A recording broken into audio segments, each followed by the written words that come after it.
जी नाज़रीन, यहाँ आपको एक अफ़सोसनाक ख़बर से आगाह करेंगे। दीपालपुर, बेटा पैदा क्यों नहीं किया?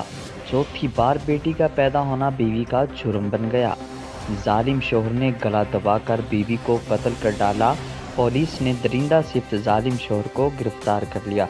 मज़ीद जानते हैं हम अपने नुमाइंदे सज्जाद हुसैन बोदला की इस रिपोर्ट में।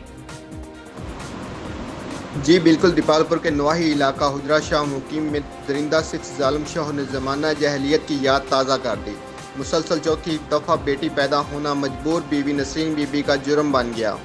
बेटी पैदा होने पर दरिंदा सिफ्त शौहर मोहम्मद उमर शेख पा हो गया और गला दबाकर अपनी बीवी को कत्ल कर डाला। इलाका भर में खौफ व हरास की फिजा फैल गई। हर आंख अश्कबार है। दूसरी जानब पुलिस थाना हुजरा शाह मुकीम ने फौरी कार्रवाई करते हुए दरिंदा सिफ्त जालिम शौहर मोहम्मद उमर को गिरफ्तार कर लिया।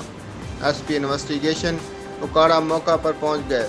मुर्सा को इंसाफ की फराहमी की यकीन दहानी कराई। जी।